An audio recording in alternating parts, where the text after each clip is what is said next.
ওং জননীং শারদাং দেবীং রামকৃষ্ণং জগদ্গুরুং পাদপদ্মে তয়স্যিত্বা প্রণমামি মুহুর্মুহুঃ। নমস্কার। আজ নিবেদিতার ভারত দর্শনের 256তম পর্ব। আজকে নিবেদিতার জীবনের বিশেষ বিশেষ কয়েকটা দিককে নিয়ে একটু আলোকপাত করার ইচ্ছে রয়েছে। এটি জুলাই মাস, স্বামীজির শরীর এই মাসেতেই 4 তারিখে চলে যায়।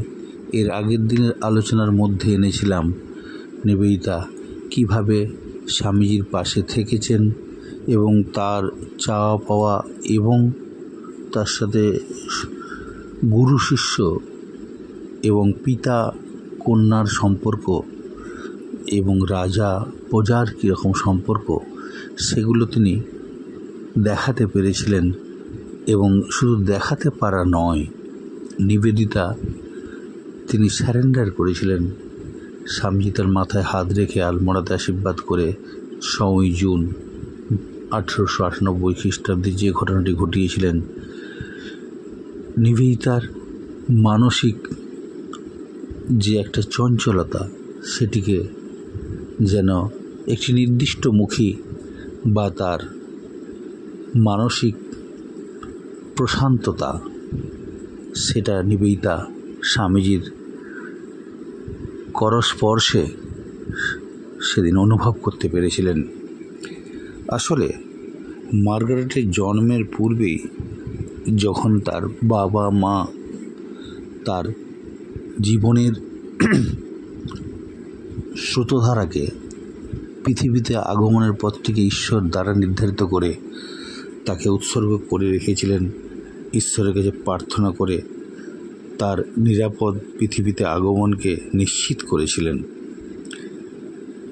তাই তিনি আগে থেকেই ঈশ্বরের কাছে উৎসর্গ হয়ে গেছিলেন এবং ঈশ্বর প্রদত্ত স্বামী বিবেকানন্দের যে সপ্ত ঋষির এক ঋষি থেকে আগত ভগবান শ্রীরামকৃষ্ণদেব, যাকে চোখটা অল্পক্ষণের জন্য খুলিয়ে আবার বন্ধ করে দিয়ে মাত্র 39 বছর জীবন ব্যাপী একটি মানুষকে পৃথিবীতে এনেছিলেন, তার সঙ্গী তার পার্ষদ যেমনভাবে তিনি আর একজনের পার্ষদ হয়েছিলেন, সবগুলি ঈশ্বর নির্ধারিত।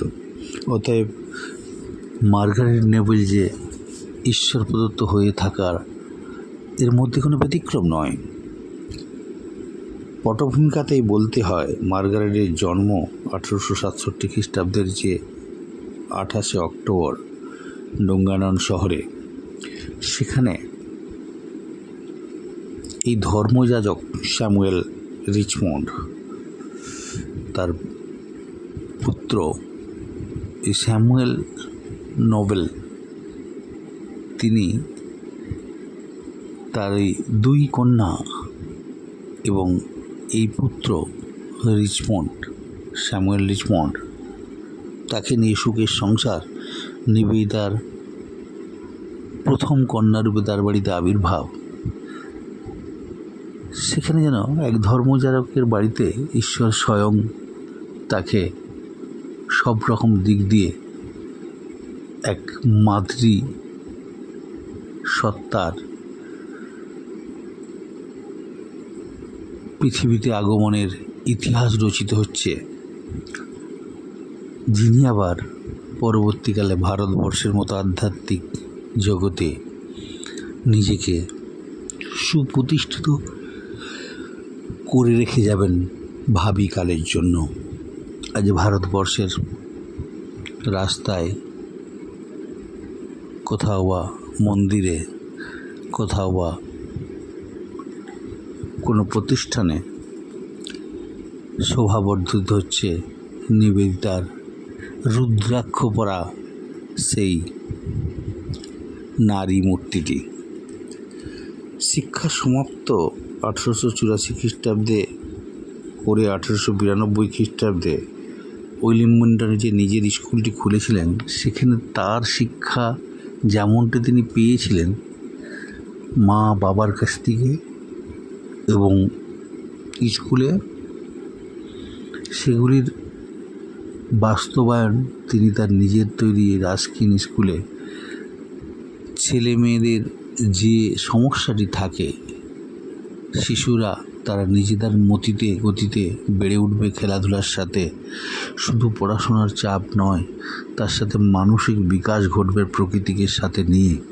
নিবেদিতা তার সন্ধান নিজে পেতে যেমন কষ্ট পেয়েছেন বা সেটা পেতে নিজের যেমন অনেক সংগ্রাম করতে হয়েছে, তিনি তার অনুভবের দ্বারা সেটাকে যাতে অপরের মধ্যে তাদের কষ্টের মধ্যে না হয় সেটাকে নিবেদিতা দেখার চেষ্টা করেছেন। তাই তার রাস্কিন স্কুলটি খোলার সার্থকতা এবং স্বামীজিকে সেই স্কুল দেখিয়েছিলেন তিনি। তার সাথে আলাপ হওয়ার পরে তার জীবনের ব্রত স্বামীজি দেখে তারও পরিকল্পনার মধ্যে এনে ফেলেছিলেন। এই আমাদের ভারতবর্ষের নারীদের তথা অশিক্ষিতদের শিক্ষা দেওয়ার এক সত্যিকারের শিক্ষয়িত্রীর ভূমিকা পালন করতে পারবেন। তার পেছনে যদিও একটা কারণ ছিল, কারণ বললে ভুল হবে, একটা নির্দিষ্ট রূপরেখা স্বামীজি তৈরি করে দিতে চেয়েছিলেন। সেটা আর কিছু নয়, সেটা হচ্ছে জাতীয় ভাবনায়, বিদেশ থেকে এসে বিদেশি ভাবনায় এদেশের শিক্ষক বা শিক্ষয়িত্রীর ভূমিকা পালন, সেটা স্বামীজির উদ্দেশ্য নয়। স্বামীজির উদ্দেশ্য ভারতবর্ষ ভাবটিকে ভালো করে জেনে নিয়ে সেই ভারতের ভাবটিকেই তিনি তার শিক্ষা পদ্ধতির মধ্যে তিনি সেটিকে পরিচালনা করবেন এবং সেটাই আজীবন করেছিলেন নিবেদিতা। এবং সেটা করতে গিয়ে নিজের অজান্তেই কখন তিনি এক খাঁটি ভারতীয় পরিণত হয়েছিলেন।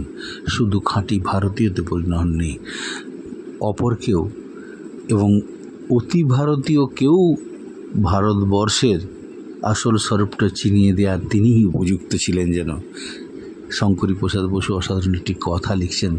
তিনি বলছেন, ভারতবর্ষের না জন্মেও তিনি ভারতবর্ষের মানুষের কাছে ওই বিদেশি জন্মগ্রহণকারী মহিলাটি ভারতবর্ষের ভারতীয় হয়ে ওঠার সোপান। 1895 খ্রিস্টাব্দের নভেম্বর মাসে স্বামীজির সাথে আলাপ হওয়া, তার সাক্ষাৎ লাভ করা এবং স্বামীজির বক্তৃতার মধ্যে নিজের মনোবল খুঁজে পাওয়া, ওই গতানুগতিক কোনো বক্তৃতার মধ্যে না গিয়ে স্বামীজি মানুষের অন্তর্দৃষ্টি দেখে তাদের সমস্যাকে তিনি সমাধান করে দেওয়ার যেসব ফর্মুলাগুলি বলছিলেন, সেটা নিবেদিতাকে অবাক করে দেয়নি, শুধু নিবেদিতাকে বুঝতে সাহায্য করেছিলেন ইনি চিরাচরিত নয়, চরাচর এ সমাজে নিজের জীবন ইতিহাস কিভাবে ভাবিকালের এক ঐতিহাসিক চরিত্রে পরিণত হবে, নিবেদিতা যেন তারই একটি নিদর্শন স্বরূপ। সার্বজনীনতা হৃদয়কে আচ্ছন্ন করে তোলে। স্বামীজি লন্ডন ত্যাগ করার বা তার সাথে সাক্ষাৎ হওয়ার পর থেকেই তিনি আচার্য রূপে নিবেদিতার কাছে প্রতিষ্ঠিত হয়ে গেছিলেন। আসলে এই নিবেদিতার নামটার মধ্যেই দেখা যাবে একটা যেন কোথায় স্যারেন্ডার ঈশ্বরের কাছে বারবার প্রকাশ হয়েছে। স্বামীজির প্রত্যক্ষ আহ্বানে ভারতবর্ষে এসে তিনি ভারতবর্ষের মানুষের সাথে স্টার থিয়েটারে পরিচিত হওয়ার সময় 11 মার্চ 1898 খ্রিস্টাব্দে তিনি ভারতবর্ষের অবদান 6000 বছর ধরে যেভাবে সংরক্ষিত সভ্যতা, কৃষ্টি, সংস্কৃতির ধারক বাহক এই ভারতবর্ষ পৃথিবীর মানুষকে যে উপহারটি দেওয়ার জন্য অপেক্ষা করছে অবিকৃত অবস্থায়, সেটা নিবেদিতা অনুভব করেছিলেন, সেটা প্রকাশ্যে স্টার থিয়েটারে বলে দিলেন। আসলে পৃথিবীতে ধর্ম অর্থাৎ আধ্যাত্মিকতা, সংস্কৃতি, সভ্যতা, দর্শন, প্রেম, প্রীতি, এগুলি যে পৃথিবী থেকে কোনোদিন হারিয়ে যাবে না বা হারিয়ে যেতে দেবে না, সেটা ভারতবর্ষ পৃথিবীতে একটি দেশ রূপে যখন মাথাচাড়া দিয়ে বিশ্বের মানুষকে তার উপস্থিতি প্রমাণ দেয়, তখনই বুঝতে হয় ভারতবর্ষ পৃথিবী থেকে ওই আদর্শগুলো হারিয়ে যেতে দেবে না। সেই জন্যই পৃথিবীতে ভারতবর্ষের আবির্ভাব, এবং এটাই পৃথিবীর মানুষকে স্নেহ, মায়া, মমতা, আধ্যাত্মিকতা, সৌন্দর্যবোধ, ঐহিক শিক্ষা এবং মনুষ্যত্ব, বিবেক, যেগুলি না থাকলে পৃথিবী নয়, সভ্যতা নয়। সমাজের প্রতিটি মানুষের কাছে তার সর্বদা তাকে স্মরণ করিয়ে দেয়া, তিনি ঠিক সঠিক কিনা, এই সমাজের উপযুক্ত কিনা, সেগুলো স্বামীজির কাছ থেকে যা পেয়েছেন সেটা গোগ্রাসে গ্রহণ করেছেন, এবং পৃথিবীর মানব সভ্যতার ইতিহাসে তিনি সেগুলিকে সাদা ক্যানভাসে নিজের আপন মনে ছবি এঁকে গেছেন। নিবেদিতা, সেটির নাম ভারতীয় আদর্শ, সেটির নাম ভারতীয় আধ্যাত্মিকতা, পৃথিবীর বেঁচে থাকার প্রয়োজনে যেটি প্রয়োজন। 1898 সালে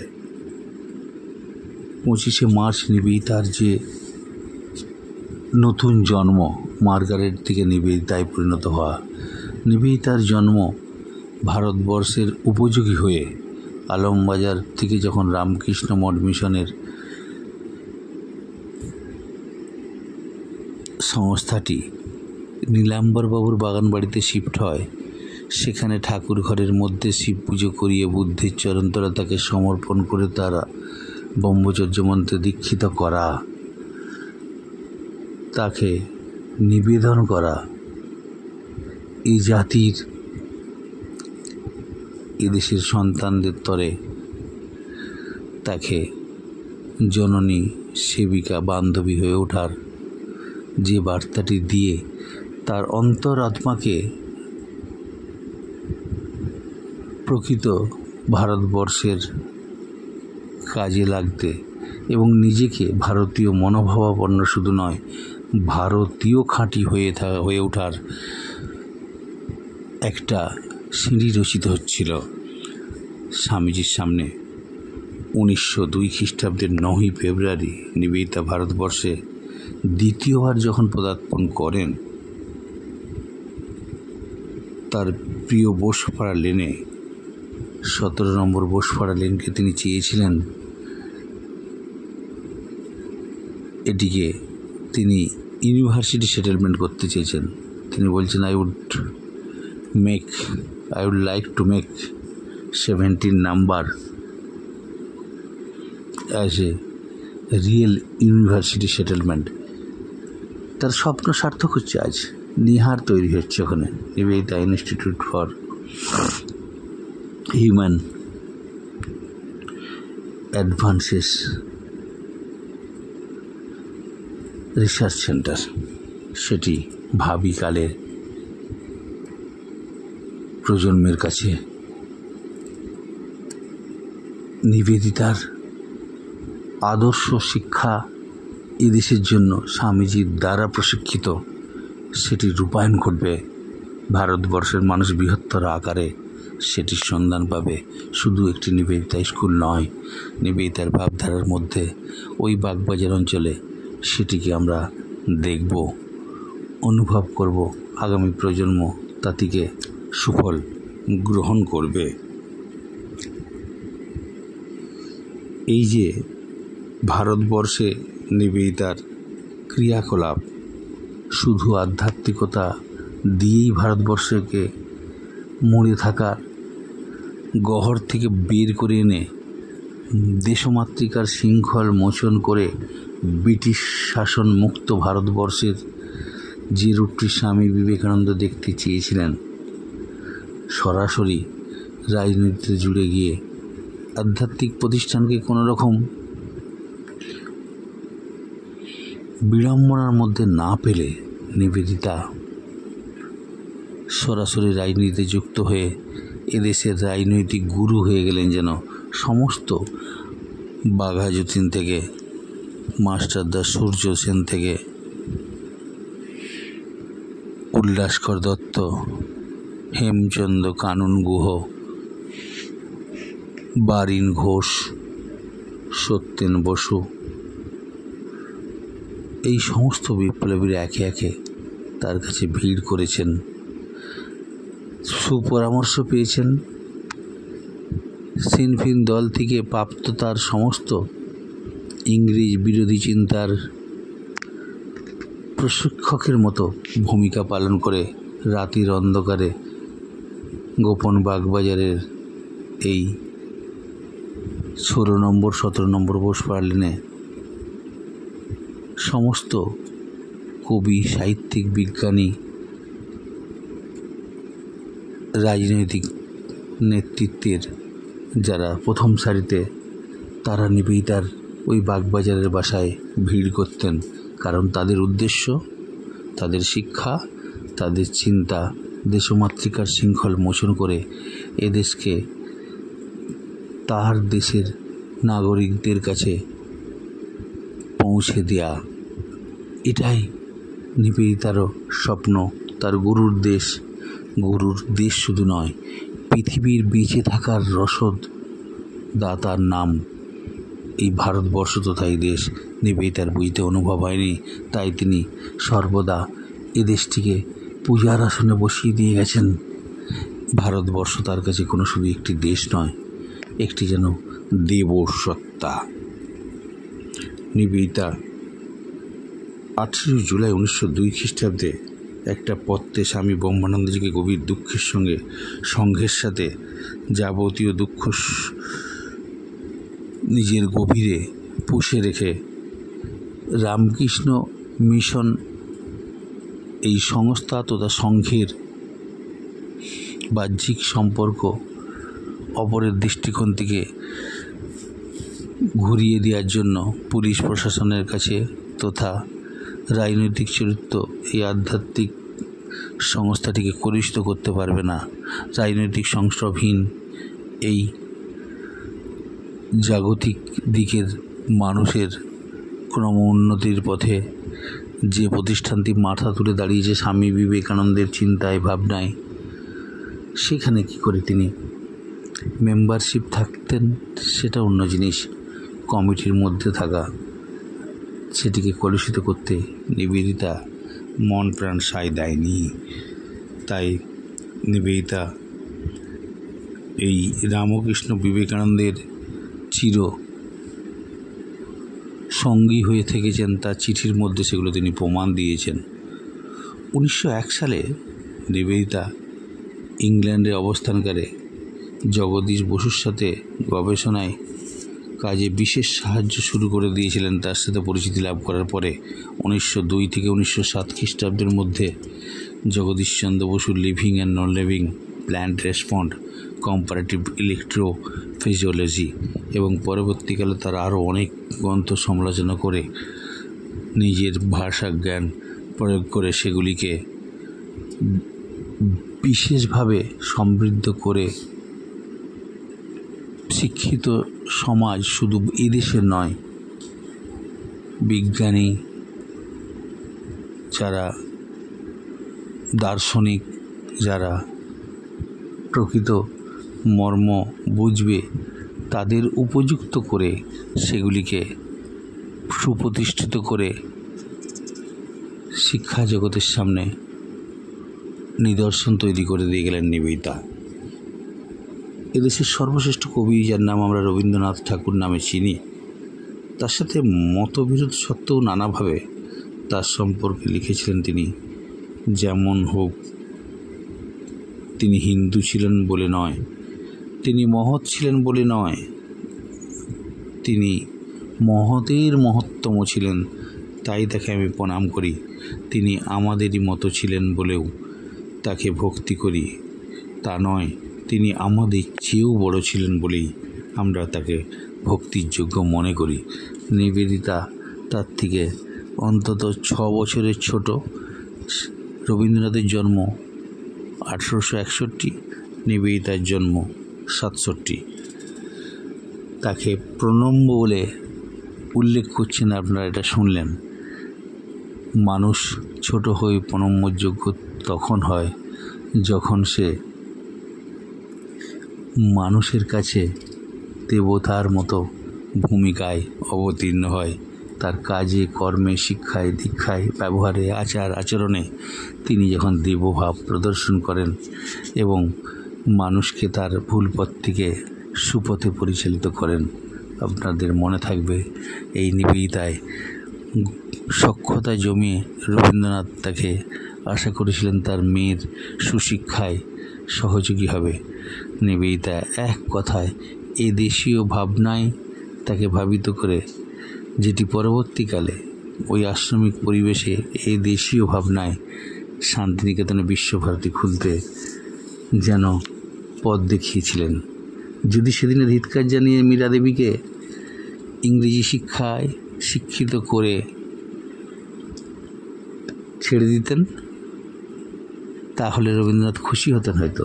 কিন্তু রবীন্দ্রনাথ বিশ্বভারতীর সন্ধানটা পেতেন না, কারণ ভারতীয় ভাবনার মধ্যে আধ্যাত্মিকতা রয়েছে, সেখানে ঈশ্বর চিন্তা রয়েছে।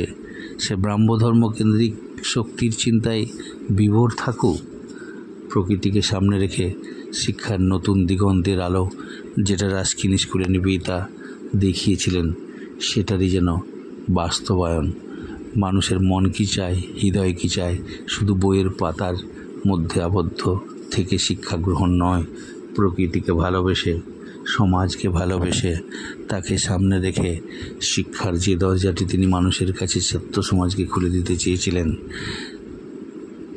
রবীন্দ্রনাথ সেটিকে বিচক্ষণতার সাথে একদম নিজের জীবনে গ্রহণ করে শিলাইদহ থেকে শান্তিনিকেতনে পৌঁছে গেছেন তার ভাবিকালে বিশ্বভারতীর অঙ্কুরোদ্গম ঘটাবার জন্য। শিল্পাচার্য অবনীন্দ্রনাথ ঠাকুর নিবেদিতার বিশেষ অনুরাগী ছিলেন। তিনি লিখেছেন, প্রথম পর্ব এবং প্রথম তার সঙ্গে আমার দেখা হয় আমেরিকায় কনসুল জেনারেলের বাড়িতে। ও কাকুরকে রিসেপশন দিচ্ছিল, তাতে নিবেদিতাও এসেছিলেন। নিবেদিতার পোশাক, নিবেদিতার আচরণ, তাকে দেখে অবনীন্দ্রনাথ ঠাকুর মুগ্ধ হয়েছিলেন, আকৃষ্ট হয়েছিলেন এবং ভেবেছিলেন ইনি সত্যিকারের একজন, হয়তো ভারতবর্ষের সত্যিকারের পাশে থাকার এক মাতৃসত্তায় পরিণত হবেন ভাবিকালে। দীনেশ সেনের রাজনৈতিক মতভেদ থাকা সত্ত্বেও কিন্তু ইংরেজিতে বাংলা ভাষা ও সাহিত্য একটা বিশাল ইতিহাস রচনা নিবেদিতার দ্বারাই সেটি সম্পূর্ণতা লাভ করেছিল এবং নিবেদিতা তার ইচ্ছে ব্যক্ত করে ভারতবর্ষের ভারতীয়দের সন্ধান পেতে তার বইটিকে যেন মানুষ পরবর্তীকালে ভাবিকালে অবলম্বন করতে পারে, সেটাকে তিনি পরিমার্জিত করে সেটাকে ঘষে মেজে মানুষের উপযোগী করে দিয়েছেন, তথায় এদেশের উপযোগী করেছিলেন। শুধু এদেশের উপযোগী বললে ভুল হবে, পাশ্চাত্যের মানুষের কাছে ভারতবর্ষের আকর্ষণীয়তা এবং সংস্কৃতি সভ্যতার দরজা খুলে দিয়েছিলেন এই বইটির মাধ্যমে। তরুণ ছাত্র সমাজ নিবেদিতার প্রভাব অনুভব করেছিলেন। তিনি তাদের সামনে গীতা ব্যাখ্যা করতেন অথবা বিবেকানন্দের বাণী প্রচার করতেন। তার মধ্য দিয়ে তারা ভারতবর্ষের প্রকৃত স্বরূপ উপলব্ধি করত। পরাধীন দুর্বল জাতির অসহায় বেদনা তাদের মর্মবিদ্ধ করত। বীরত্ব ও পৌরুষে তাদের অন্তর পূর্ণ হয়ে উঠত। ভগিনী নিবেদিতা বক্তৃতা দিতেন, সেই বক্তৃতা কতখানি অনুপ্রেরণাদায়ক পরবর্তী ভাবিকালের রাজনৈতিক নেতারা তার সাক্ষ্য দিয়েছেন। সেই ইতিহাসে আজকে হয়তো নাই বা গেলাম, আগামী মাস স্বাধীনতার মাস, তখন তো উন্মোচিত হবে সেই দিকগুলো আপনাদের সামনে। বারবার যেটি আমার মুখ থেকে আপনারা শুনেছেন, সেটি শুনে সমৃদ্ধ হবেন, আলোকিত হবেন নিবেদিতার আলোয়।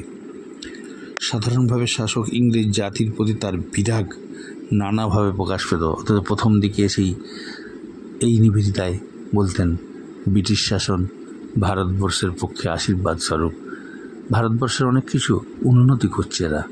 কিন্তু যখন শোষণের দিকটা স্বামীজি তার চোখে আঙুল দিয়ে দেখিয়ে দিলেন, তখন নিবেদিতার কাছে এই ব্রিটিশরা আয়ারল্যান্ডের শত্রুর মতন ভারতবর্ষের শত্রুর রূপরেখা তৈরি হয়ে গেল তার হৃদয়ে, অন্তরে।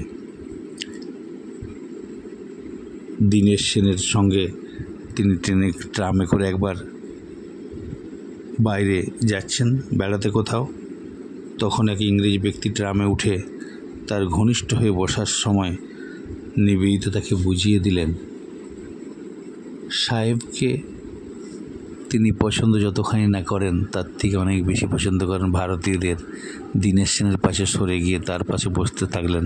সাহেব তার কাছে যত ঘেঁষে বসার চেষ্টা করে, নিবেদিতা তত দূরত্ব মেনটেন করে দীনেশ সেনের একদম পাশে তাকে স্পর্শ করে বসে রইলেন। ভারতীয় রায় নিবেদিতার চিরসঙ্গী, শাশ্বত নিবেদিতার আদর্শ ভারতবর্ষ। বুদ্ধগয়া থেকে একবার ফিরছেন নিবেদিতা, রবীন্দ্রনাথ সঙ্গে রয়েছেন। গোয়া স্টেশন বম্বে মেরে এসে দাঁড়ালে শপথ নিক জগদীশচন্দ্র বসু অন্য কোনো কামরার জায়গা না পেয়ে একটি প্রথম শ্রেণীর বগিতে উঠতে গেলে দুজন শ্বেতাঙ্গ যাত্রী প্রবল বাধা দিতে থাকে, কিন্তু স্বজাতি দুজনের প্রতি নিবেদিতার তিক্ত মধুর ধমক তাকে বাধ্য করে জগদীশচন্দ্র বসুকে ওই ফার্স্ট ক্লাসে অবস্থান ঠিক রাখতে। তারা কামরার দরজা খুলে দিয়ে স্বজাতির ব্যবহারে যেন কোনোভাবেই আত্মসম্বরণ করতে পারছিলেন না। মনে হচ্ছিল ইংরেজকে ভারতবর্ষ থেকে তখনই তাড়িয়ে দিতে পারলে তিনি যেন স্বস্তি পান। নিবেদিতার গন্তব্যস্থলের কাছে আমরা অন্য কোনো দেশকে পাই না, সেটা ভারতবর্ষ ছাড়া। একদিন কথা প্রসঙ্গে স্বামীজি নিবেদিতাকে বলেছিলেন, প্রকৃত মনুষ্যত্বের স্বরূপ এখন আমরা জানি না। যখন প্রকৃত মনুষ্যত্বের উৎস এবং উদয় আমাদের হৃদয় থেকে উৎসারিত হবে, তখন দেখবার প্রয়োজন হবে না কোন পথে সবচেয়ে কম বাধা আসবে। তখন প্রত্যেকেরই স্বাধীনতা থাকবে মহৎ কাজ করার। আমার উদ্দেশ্য হলো সাধারণ মানুষের মধ্যে মনুষ্যত্ব আনা। নিবেদিতা বলতেন, স্বামীজি এ কাজে আমি আপনাকে সাহায্য করব। স্বামীজি বলতেন, আমি জানি তা। স্বামীজি দেয়া তার এই প্রতিশ্রুতি পালন নিবেদিতা তার জীবনকে উৎসর্গ করে দিয়েছিলেন এদেশের জন্য। নিবেদিতা ভারতবর্ষে আসার কিছুদিন পরেই রবীন্দ্রনাথ প্রচলিত পদ্ধতি ইংরেজি ভাষার মাধ্যমে তার পরিবারের মতো তিনিও চাইতেন এদেশে ইংরেজি শিক্ষায় শিক্ষিত হোক, স্মার্ট হোক। নিবেদিতা বুঝিয়ে দিয়েছিলেন ইংরেজি শুধুমাত্র একটা ভাষা, বিদেশি। ভারতবর্ষের মধ্যে অনেক কিছু রয়েছে। ব্রিটিশদের পদলেহন করে তাদের ভাষায় তাদের ইংরেজিতে কথা বলে তাদের পাশে ঘুরে ঘুরে বেড়ানোর থেকে ভারতীয় হয়ে অতি ভারতীয়কে, ভারতবর্ষকে চিনতে সাহায্য করলে বোধহয় তাতে অনেক বেশি আনন্দ পাওয়া যাবে এবং ভারতবর্ষের মর্মে মর্মে ইতিহাস রচিত হবে।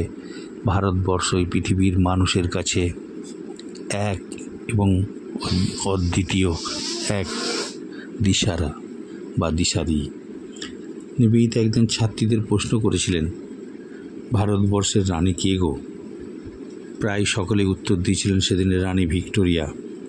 উত্তর শুনে রাগে দুঃখে উত্তেজিত হয়ে নিবেদিতা বললেন, ইংল্যান্ডের এই অধীশ্বরী কুইন ভিক্টোরিয়া কখনোই তোমাদের রানী হতে পারেন না। তোমাদের রানী সীতা। শ্রীরামকৃষ্ণদেবের মানসপত্র ব্রহ্মানন্দজি নিবেদিতার প্রশংসায় পঞ্চমুখ ছিলেন। নিবেদিতা যখন তার কাছে যেতেন, দুজনের মুখে বেশি কথা হতো না। দুজনেই যেন ধ্যানের গভীরে পৌঁছে যেতেন। দুজনের মধ্যেই একটা আধ্যাত্মিকতার চরম জায়গায় পৌঁছে যেত। ব্রহ্মানন্দজি বলতেন, নিবেদিতাকে দেখলে আমার কোনো কাজের কথার থেকে আগে নিজের মধ্যে অনুভূত হতো ইনি যেন ভারতবর্ষের কোনো সাধিকা, আর আমার আধ্যাত্মিকতা চচ্চর করে উপরের দিকে উঠে যেত।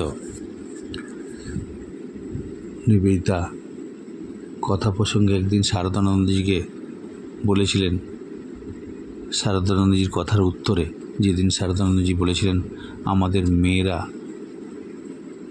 সব ভালো তবে একটু অজ্ঞ, শ্রী মায়ের দর্শন লাভ করে ভারতীয় নারীদের সম্পর্কে নিবেদিতার এত উচ্চ ধারণা হয়েছিল যে তিনি জোরের সঙ্গে বলে উঠলেন, ভারতবর্ষের মেয়েরা অজ্ঞ কখনোই নয়। ও দেশের অর্থাৎ পাশ্চাত্যের মেয়েদের মুখে এমন সব জ্ঞানের কথা কেউ কখনো শুনেছে? শুধু বিদেশি ভাষা জানলো না বলে বিদেশি ভাষা শিখে বিদেশের মানুষকে তার জানান দেওয়ার কোনো প্রয়োজন নেই। বিদেশি ভাষা, বিদেশি চিন্তা, বিদেশি ভাবনা ছেড়ে ফেলে দিয়ে ভারতবর্ষ নিজের চিন্তায়, নিজের ভাবনায়, ভারতীয়ত্ব বোধে যুগ যুগ ধরে বেঁচেছিল, বেঁচে থাকবে এবং পাশ্চাত্যের মানুষকেও এই ভারতবর্ষের ঐশ্বর্য, আধ্যাত্মিকতা, তার প্রতি শ্রদ্ধাশীল হবে, এটাই স্বাভাবিক। নিবেদিতা সম্পর্কে অনেকেই অনেক কথা বলেছেন, কিন্তু ভারতবর্ষের এই নিবেদিতার যে কঠিন সাধনা, অত্যন্ত রক্ষণশীল প্রাচীন পরিবারগুলো প্রায় দুর্ভেদ্য সংস্কারের প্রাচীর ভেদ করে অন্তঃপুরে নিবেদিতার প্রবেশ করে যাওয়া কেবলমাত্র অসাধারণ ত্যাগ ও পরার্থপরতার জন্যই তিনি প্রবলতম বাধার অগ্নি পরীক্ষায় উত্তীর্ণ হয়ে এই ভারতবর্ষের অন্তরের অন্তরাত্মাকে স্পর্শ করতে পেরেছিলেন এবং অন্তরাত্মার সাথে কথা বলতে পেরেছিলেন। রাসবিহারী ঘোষ অ্যাডভোকেট জেনারেল ছিলেন। তিনি লিখছেন এক জায়গায়, যদি কোনো যুগের বা যদি কোনো ফুলের সৌন্দর্যের সঙ্গে নিবেদিতার অন্তরের সৌন্দর্যের তুলনা দিতে হয়, তাহলে সর্বাগ্রে শ্বেতপদ্মের কথা আমার মনে পড়ে। শ্বেতপদ্মের মতোই শুভ্র পবিত্র ছিল তার আকৃতি প্রকৃতি। ওই প্রাকৃতি মানুষকে প্রকৃত করা, অর্ডিনারি মানুষকে রিয়েল মানুষে পরিণত করা নিবেদিতার জীবনের যেন ব্রত হয়ে উঠেছিল। শ্বেতপদ্মের মতোই শুভ্র ও পবিত্র ছিল তার আকৃতি ও প্রকৃতি। তিনি পবিত্রতার মতোই পবিত্র, যেন মূর্তিমতী পবিত্রতা। আমাদের সৌভাগ্য যে নিবেদিতাকে আমরা পরম আত্মীয় রূপে আমাদের মধ্যে পেয়েছিলাম। ভারতের জাতীয় পুনরুত্থানের ইতিহাসে নিবেদিতা নামটি চিরস্মরণীয় হয়ে থাকবে। এটা আরও একটু এগিয়ে যদি রমেশচন্দ্র মজুমদারের কাছে যায়, তিনি যে অসাধারণ কথাটি নিবেদিতাকে নিয়ে ব্যয় করেছেন। তিনি বলছেন, জীবনের প্রারম্ভে নিবেদিতা প্রতি যে শ্রদ্ধা ভক্তির উদ্বেগ হয়েছিল, জীবনের সায়ান্নে তা শতগুণে বর্ধিত হয়েছে। আর্তের সেবা, নারী জাতির শিক্ষা ও আমাদের জাতীয় জীবন গঠনের জন্য তিনি নিজেকে সম্পূর্ণভাবে উৎসর্গ করে দিয়েছিলেন। আসলে